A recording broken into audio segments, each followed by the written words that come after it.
Yang Berhormat Kalabakan. Terima kasih, Puan Speaker. Saya ingin memohon maaf sebentar tadi kerana menghadiri mesyuarat Select Committee. Saya teruskan dengan perbahasan saya. Assalamualaikum warahmatullahi wabarakatuh. Selamat tengah hari, salam sejahtera kepada sidang Dewan.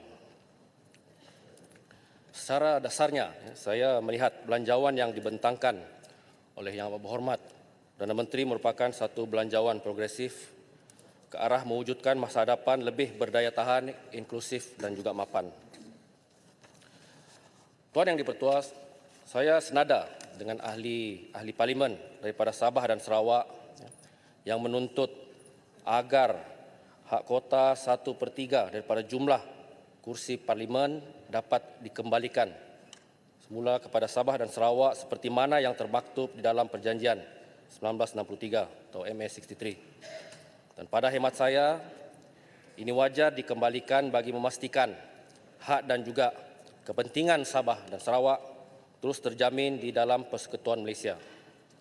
Oleh itu saya meminta agar perkara ini dipandang serius dan dapat dilaksanakan sebelum PRU 16 menerusi persempadanan semula kawasan pilihan raya yang akan dilaksanakan kelak. Tuan Yang di-Pertua, kesungguhan kerajaan di dalam membantu mengurangkan beban kenaikan kos sara hidup rakyat menerusi pengumuman kenaikan gaji minimum daripada 1,500 kepada 1,700 merupakan satu langkah yang positif. Namun, kadar kenaikan gaji baru ini seharusnya tidak memberikan kesan domino kepada rantaian perkhidmatan dan barangan yang terpaksa ditanggung oleh rakyat selaku pengguna. Hal ini kerana terdapat keluhan daripada majikan yang terpaksa menaikkan kadar perkhidmatan dan barangan mereka bagi menampung kos operasi yang meningkat.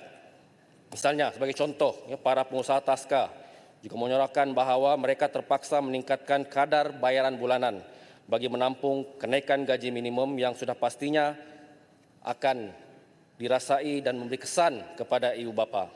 Selain daripada itu juga yang mungkin pemberhentian pekerja terpaksa dilakukan untuk menanggung kos operasi. Justru itu pada hemat saya langkah proaktif perlu dilaksanakan oleh pihak kerajaan, iaitu pertama menyediakan insentif cukai terutamanya kepada syarikat kecil dan sederhana bagi menampung kos tersebut. Kedua, membantu meningkatkan kemahiran para pekerja melalui inisiatif latihan berterusan agar para pekerja dapat menyumbang kepada nilai tambah bagi meningkatkan produktiviti syarikat. Dan menerusi kaedah ini, kenaikan gaji minimum ini akan meningkatkan kualiti hidup sebenar rakyat tanpa menekan majikan. Berbanding kenaikan gaji minimum yang menekan majikan dan seterusnya dipindahkan kos ini kepada pengguna. Tuan Yang di-Pertua, saya mendapat makluman juga daripada guru-guru bahawa mereka dibebankan dengan pelbagai tugasan lain seperti dokumentasi, mengisi laporan, program dan sebagainya. Dan kalau sebelum ini tugas guru hanya daripada Isnin sampai Jumaat, tetapi dengan keadaan sekarang ini, hujung minggu mereka terpaksa dikorbankan untuk membuat segala yang dikehendaki. Justru itu saya ingin bertanyakan, apakah komitmen pihak Kementerian Pendidikan untuk memastikan setiap sekolah akan mempunyai pembantu guru yang mencukupi bagi meringankan beban guru serta apakah mekanisme lain yang dirangka untuk mengatasi masalah ini. Dan juga saya memohon allowance guru di kawasan terutamanya yang mengajar di pedalaman dapat dikaji semula dengan mengambil kira kesusahan dan kepayahan mereka untuk mengajar di kawasan tersebut. Sebagai contoh, saya ingin mencadangkan penambahbaikan BILTK ataupun bayaran insentif mengikut lokasi dan tahap kesusahan. Sekolah-sekolah yang berada di pulau maupun yang menggunakan laluan sungai untuk pergi ke sekolah itu, yang jaraknya 20 km dari pusat bandar hendaklah diberikan automatik klasifikasi P2 dan ke atas, iaitu indikator utama yang perlu digunakan ialah faktor risiko, kos sara hidup dan sumber air minum. Dan penentuan kategori sekolah P2 dan P3 hendaklah berada di bawah kuasa kerajaan negeri. P1 mungkin kita boleh berikanlah kepada kerajaan pusat. Ya, P1 ni maknanya allowance untuk berjumlah 500, P2 1,000 dan P3 1,500. Ya, kita kena pertimbangkan juga ya, risiko dan juga kepayahan ya, yang dihadapi oleh guru-guru untuk pergi ke sekolah. Tuan Yang di-Pertua, saya ingin memohon perhatian ya, kepada kerajaan juga untuk memberi bantuan kewangan kepada atlet-atlet terutamanya daripada Sabah dan Sarawak yang ingin bertanding di Semenanjung ya, dalam usaha mereka menyertai kejohanan-kejohanan sukan disebabkan oleh kos perjalanan yang tinggi, ya, belum kira lagi tempat tinggal dan sebagainya. Dan bantuan ini bukan saja meringankan beban mereka, tetapi juga menggalakkan ya, lebih ramai ya, atlet-atlet daripada Sabah dan Sarawak untuk terus maju dalam bidang sukan dan seterusnya dapat meningkatkan lagi ya, pencapaian sukan negara secara keseluruhan. Ya, MSSM, sukan MSSM baru-baru ini telah dimenangi oleh daripada Sabah, tapi bayangkanlah ya, kos yang terpaksa ditanggung ya untuk mendapat kejayaan tersebut bukannya sedikit. Jadi perlulah juga ya, keprihatinan daripada pihak kerajaan ya, untuk membantu meringankan ya, sedikit beban terutamanya pada segi kos pengangkutan ya, dan sebagainya.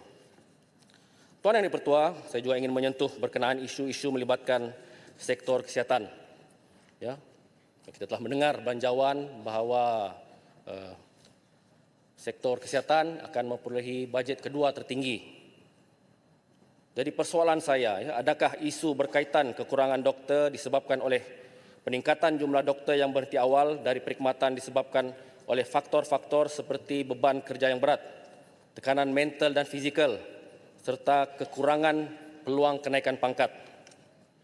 Perkara ini dapat dilihat apabila hampir semua pegawai perubatan dan pegawai perubatan siswazah Osman bekerja lebih masa setiap hari hingga mengakibatkan mereka burn out. Kesannya ada yang mengambil jalan pintas akibat tekanan yang dihadapi dengan membunuh diri. Saya faham bahawa isu ini adalah sensitif.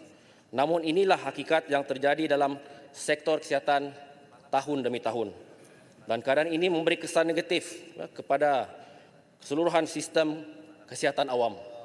Oleh itu, langkah-langkah proaktif perlu diambil oleh pihak berwajib untuk menambah baik suasana kerja dan menyediakan insentif yang lebih menarik demi mengekalkan para doktor kita ini kekal dalam kesihatan negara.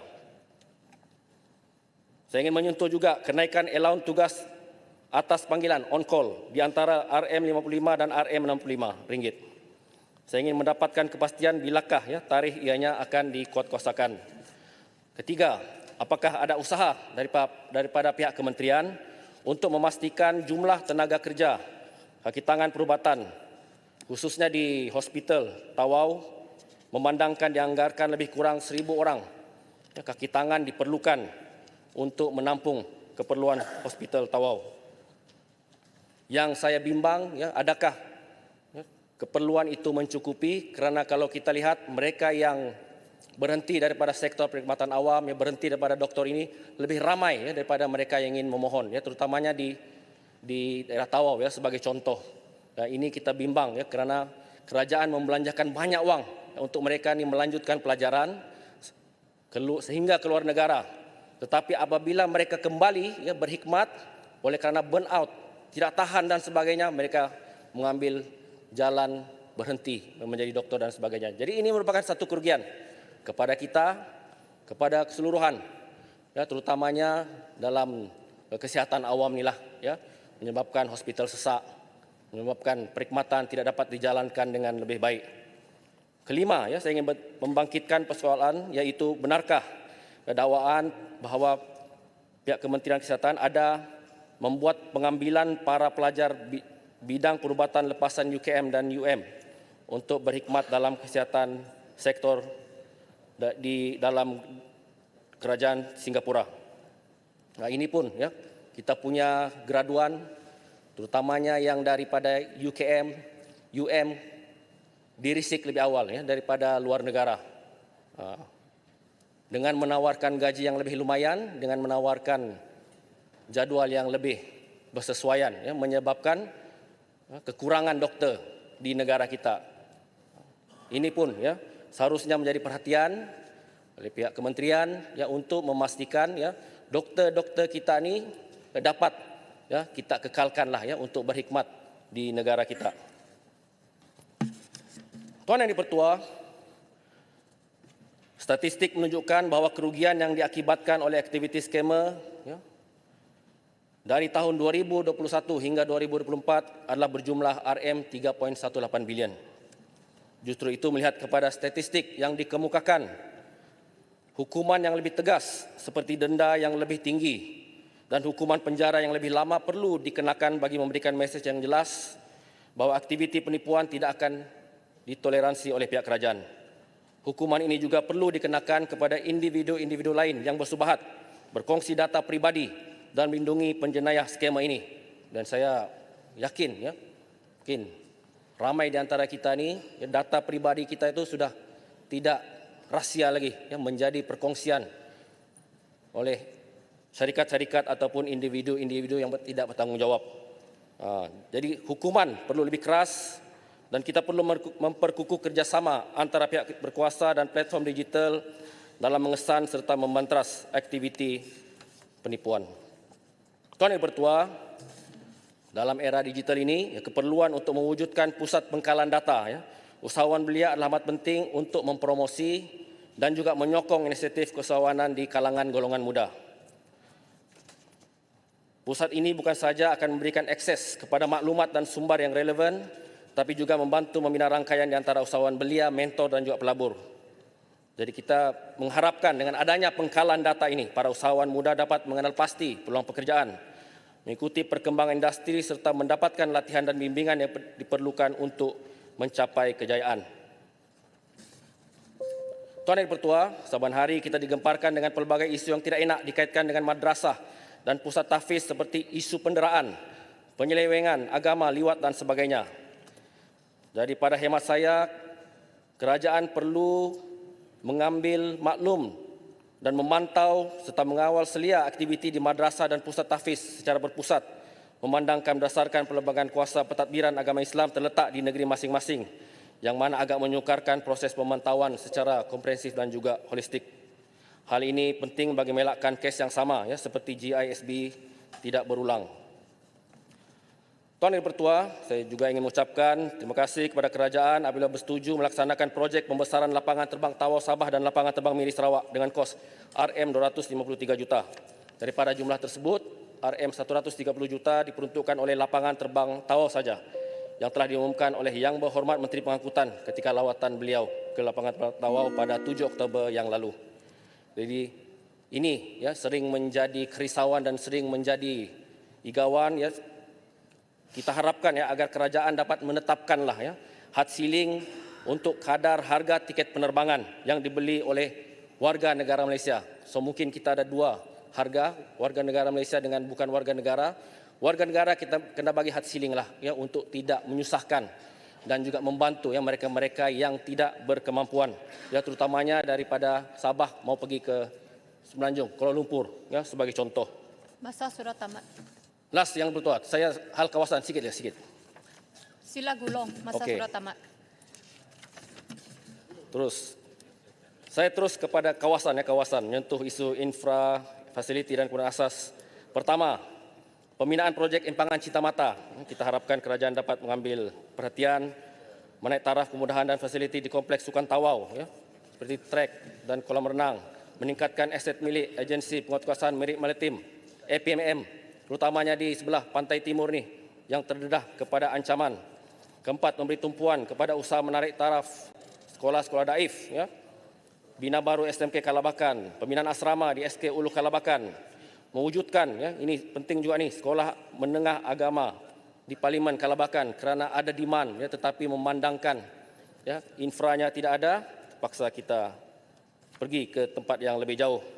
Menyegerakan pembinaan jambatan Kampung Pasir Putih ke Tanjung Batu Lokpon, mempercepatkan pembinaan kompleks custom immigration, kuarantin dan keselamatan di Sududung Kalabakan, dan akhirnya mengakhiri ucapan diharapkan isu-isu yang diutarakan mendapat pertimbangan sewajarnya oleh pihak kerajaan demi kepentingan semua. Akhir kata, saya menyokong bajet 2025 yang telah dibentangkan oleh Yang Amat Berhormat Tambun selaku Menteri Kewangan. Terima kasih.